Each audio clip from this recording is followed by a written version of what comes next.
My name is Zach Monson. I'm originally from Ottawa, and I work for Stingray Music. So Stingray Music is Canada's most listened to digital streaming music service.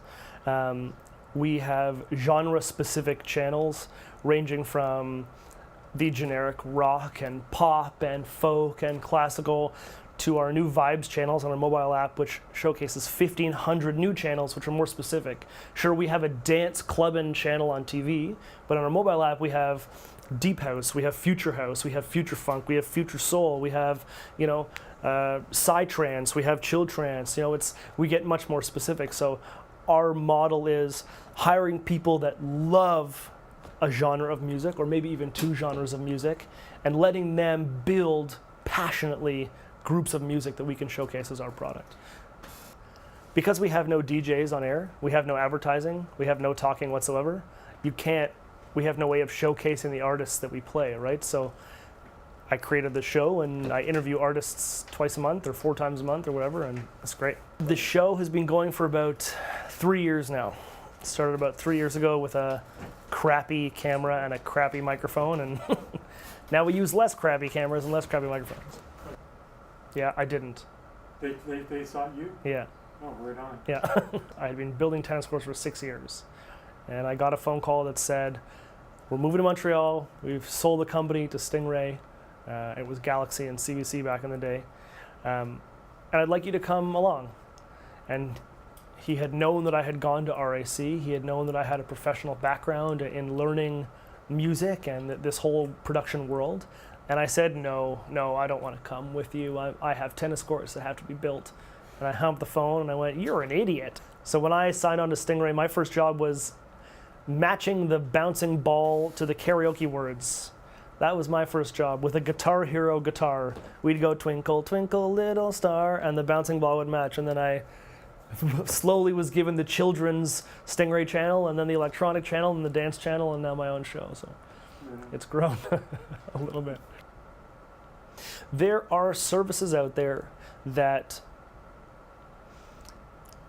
I'm not going to say take advantage of, but that don't show appreciation in a monetary way in the way that they should.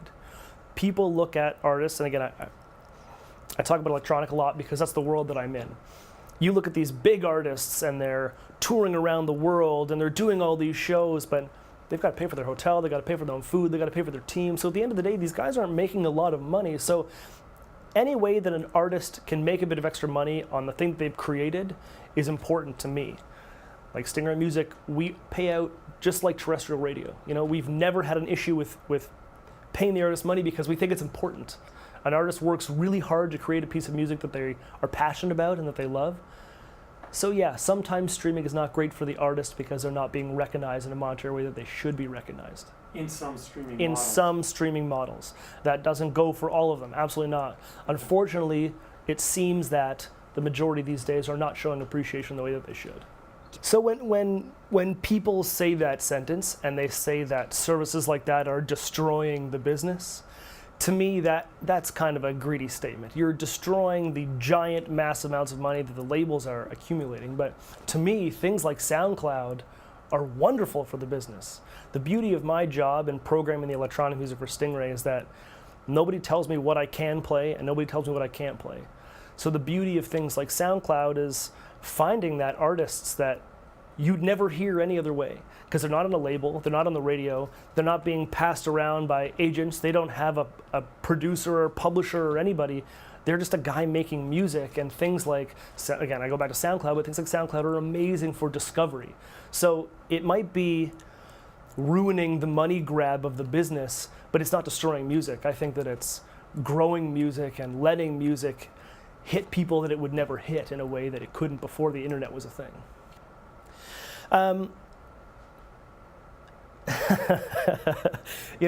Labels also work really, really hard. And when it comes down to it, a label in this day and age is a business, and they're only trying to make money. That's what they do. If you're an up-and-coming artist, if you want to make it big on the radio, you really have to be associated with a label. And unfortunately today that comes with what a label is, and that's a business. That's all it is. It's a business. So no, I don't feel sympathy for them, but I can understand what they're doing. I think the biggest advice I can give somebody doing electronic music is evolution. I find that people who write a certain kind of music get stuck in a rut of writing the same kind of thing all the time.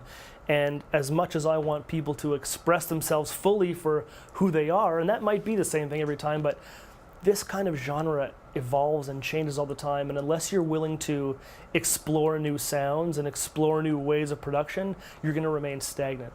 Because there are so many people making electronic music, you get a laptop and you get Reason, you're an electronic producer now, and since there are so many people doing it, there's a good and a bad side. The good side is we're getting amazing unknown artists all the time. The bad side is we're getting really crappy unknown artists all the time. So the advice is just keep writing music, listen to a lot of different artists and a lot of different styles, find out what you like, find out the music that you love, and just keep making it. Every electronic label out there is accepting demos all of the time. People expect a handout, and you're not going to get it. People are afraid to put in that work. You have to reach out to every label you can. You have to go and shake hands. Again, just because it's electronic, people think that it's this party scene, that it's this, drug party, drinking all the time, but it's a business too. It's work, and people have to put in the work and go to events, meet people. You have to put money into your own music. You have to put time into your own music and work on it. Take criticism from the people that have been in the business for a long time. Just take advice. A lot of people can't take advice well, and they just need to listen to some other people. Mm-hmm. Oh my God. Just like... See, okay, so here's the problem with genre definitions in electronic music these days.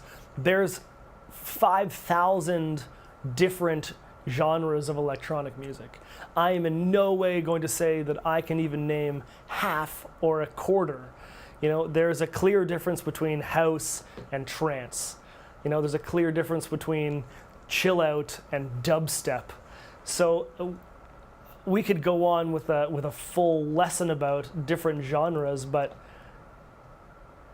to me, electronic music is electronic music. I put it all together. And the beauty of electronic music is the exploration. So many different things are called electronic music. I hate the term EDM. I think it doesn't do the grouping of music that I call electronic justice. People think that it's that festival pounding, that really cheesy synth kind of stuff, but there's so many beautiful versions of electronic music. Whether it's dubstep, some people hate dubstep because it can be really intense and hard, but there's some beautifully melodic dubstep. Or you don't maybe like house, but house now is becoming top 40. You listen to a top 40 channel, there's artists like Sam Felt who are doing house music and deep house music. Well, we'll call it deep house music, but they call it deep house. So there's deep house, there's future house, there's future bass, there's house, there's electro house, there's vocal house, there's so many different things. So it's hard to even go into the definitions of all of those different genres. If you listen to artists like Taylor Swift, for example, who came into the business and was country, she was very, very country. But then you take a song of hers like Trouble. I knew you were trouble when you let, it's got that wow, wow, wow, wow, wow, wow. It's got that kind of dubsteppy vibe. So it's nice to see these artists that are folk or country and pull in those elements of electronic now. And it's also nice to see electronic artists like, Sam Felt or Kygo, for instance, being played on pop radio, and that stuff considered pop. So the combining of the two, or Matoma is a great example of melodic house, who's now worked with Sean Paul and Jennifer Lopez, and this mixing of top 40 and electronic music now is this beautiful blend of people working together in this mainstream and underground world at the same time. It's really cool. I think you kind of have to be. Why would you not want to be? There are so many different aspects of music to pick from. Why say I'm a rock artist? That's it. I only do rock, or I only do country. It goes back to my advice to artists is explore and evolve and change and learn all the time. We're so lucky. As you said, there are hundreds and hundreds of shows a week, and it doesn't matter what genre of music you're into, whether it's free jazz or soul music or rock or pop or we have the biggest names in the world come to Montreal, and we have the new up-and-coming smaller acts coming to Montreal. So, you know, when I went to school at RAC, we were always going to shows. Somebody knew a guy in a band who was opening for another band, and we went to, you know, Divan Orange or Metropolis or, you know, all these different places. And the venues, I mean, we have so many different venues to choose from, to small, to the Bell Center, to all these places. So we're so fortunate to be in Montreal, where the music scene is real. I moved from Ottawa to Montreal because Ottawa is a political, kind of boring city. Montreal has soul, you know? Nobody who lives in Montreal will deny that Montreal has a heart and a soul and a culture that people travel from around the world to come be a part of. The beauty of the school is everyone likes music. Everybody that you go to school with here loves music, whether it's you have one guy who's really great on a mixing board, you have one guy who's an amazing bass player, and one guy who can sing like you never heard. And the beauty is you get together and become friends and you collaborate with each other. One of the best things that I got out of RAC was learning the software Reason. I used Reason every day for 10 years after I left the school. And once a week, me and 5 of the other students would get together, we would make dinner, we would study, and we would jam. And we would just write music together, and we would just play music together. And I still talk to a lot of those guys, and some of those guys are DJs now, and some of those guys are sound engineers now, but it was all based out of that collaborating together on music, whether it was one guy on the here, one guy on the keys, one guy on the this. It's everyone here loves music. So that was the collaboration for me, was with the other students. Whether it's a DJ or in a band or a sound designer or you know, writing music for film and television, you learn all those skills here, and it's nice to see a lot of those students going and picking the different things that they learned. Not everybody went and was a sound engineer. Not everybody went and was a mic technician. Everyone kind of explored what they loved and took the best part of what they learned and went and explored it and took it as a lifestyle. Oof. Before RAC, I didn't know how to write music properly. I was one of those kids who had a lot of different sounds in their head all the time, whether it was bass lines or keyboard licks, and even if I couldn't play them, they were in my head. So coming here, the biggest thing that I learned and that changed my whole life was learning how to put music together. I can do a drum track and get it great, and then I can layer it with a piano track, and I can get those great, and then I can put a guitar on it. So the ability to create music for me was great, because I've done music now for TV and some films and for myself, and it's nice. I'm not famous in any capacity, but it's nice to be, I've been blogged about a few times, my music, so that's the difference for me, is taking my music from here and really kicking it up to a professional sounding level. Changed my whole world. Foley to me was really cool. You know, I always knew that Foley was a thing that happened. There's a lot of post-production, but Foley to me is really interesting. Foley, the art of designing sounds that you hear on film. I can't watch a movie anymore without saying, oh, you know what? That vocal was overdubbed after. He didn't actually say that on camera, or those footsteps, those are fake. I know they were doing shoes on a wooden thing, or that car door. So it's to me, that's amazing. Creating a whole world of sound that without it, everything would be flat. Movies would be so flat without the art of Foley and overdubbing. So Foley for me was really an interesting, exciting, cool thing. You can't focus on every little thing that you learn here. It's difficult to become a master of electromagnetics and of composition and of miking techniques and of, you know, outside nature recording and all this kind of stuff, or Foley. You can't be a master of all these things, yet you learn about all these things. So it's up to the student to think, I've now discovered I love Foley, and if you love Foley, your teacher will help you and grow in that area. But it's up to the student to decide, what area do I really want to excel at? And there's the ability to do that here. But you also learn about all of the different things at the same time. You know, this is one of those schools where if you, the best person to send here are the people who love music, and they might be a little bit lost. Because a lot of musicians in the world find it really hard to get a job at a bank or, you know, work at a fast food joint because you feel stifled. People who love music easily feel stifled if they're not doing music. One word to describe my sentiment towards RAC. That's a tough one, my friend.